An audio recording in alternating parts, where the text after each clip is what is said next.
So ito guys, oh. Ayan. Ayan ang mga wild vegetable. Tapos nandun pa.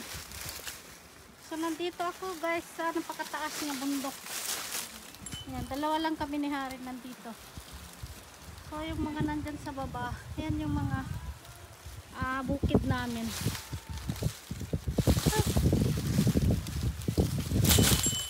Naglulumag dito yung Harin niya, oh. Nagpipintas. Ayan.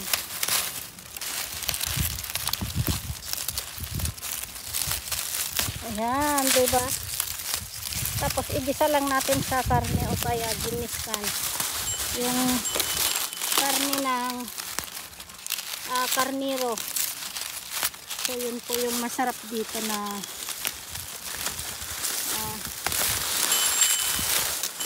pair niya. Tapos dito naman guys, may mga lumalabas din ditong mga deer. Kaya nakakatakot din. So ito guys, oh. Yan ang kinukuha ko ngayon.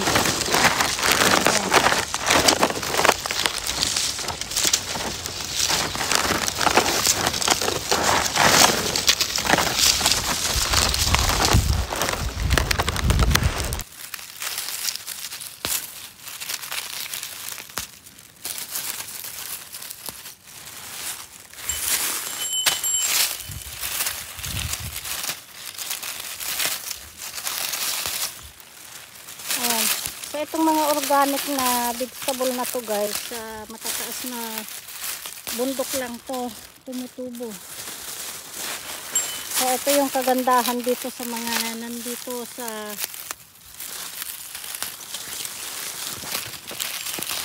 bundok na lugar. Mga nakatira dito sa mga bundok, marami silang makukuhang mga ganitong wild vegetable na mahal sa supermarket.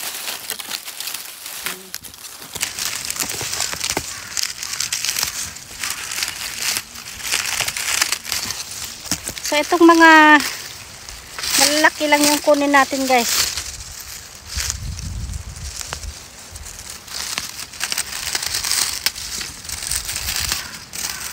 So dito lang guys sa tabi ng bukid namin to. So ayan ang bukid namin. Diyan sa baba. Ayan yung bukid namin. Ayan. So bukid namin diyan lahat. Ayan. Nasa ilang meter kaya to kataas. So napakataas tong bundok na to guys. Na inakyat namin ni Hari.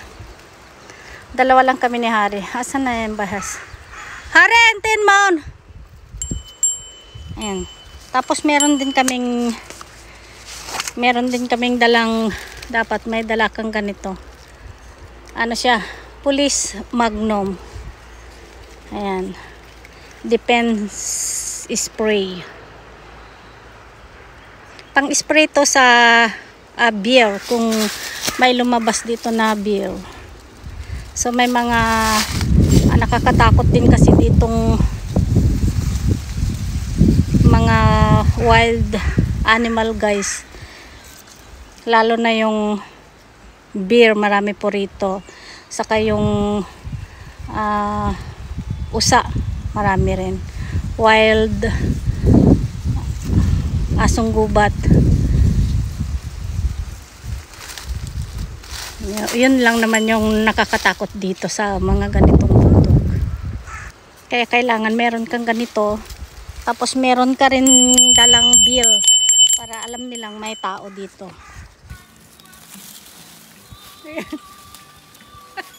Mga aborigin guys nandito sa bundok. Ayan, nagadumagam dito eh. So ayan, napakadami po rito. Ayan, yung mga green po na yan. Ayan po yun. Doon kay Hari, napakadami. Ayan yung inakyat namin, napakataas na bundok. Ayan.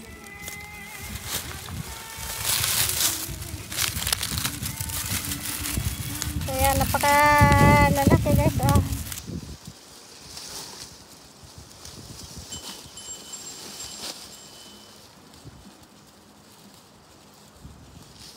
Tapos ito guys, oh, may mga tumutubong magagandang bulaklak din dito. Ayan. Ito napakadami. Tapos ayan, may mga bulaklak din dyan. Ito guys, oh.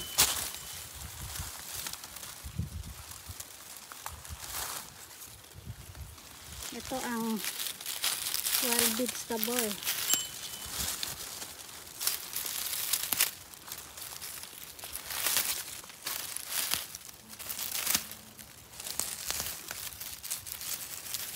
Ay, napakaganda manguha.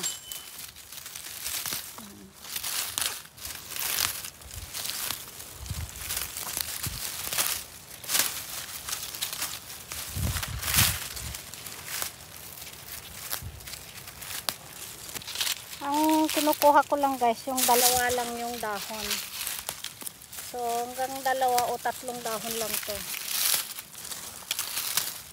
Piliin natin yung 2 dahon. Hindi na tayo kukuha ng 1 dahon lang. Para next year, may makukuha na naman tayo. Ay. Muntik pa akong mahulog.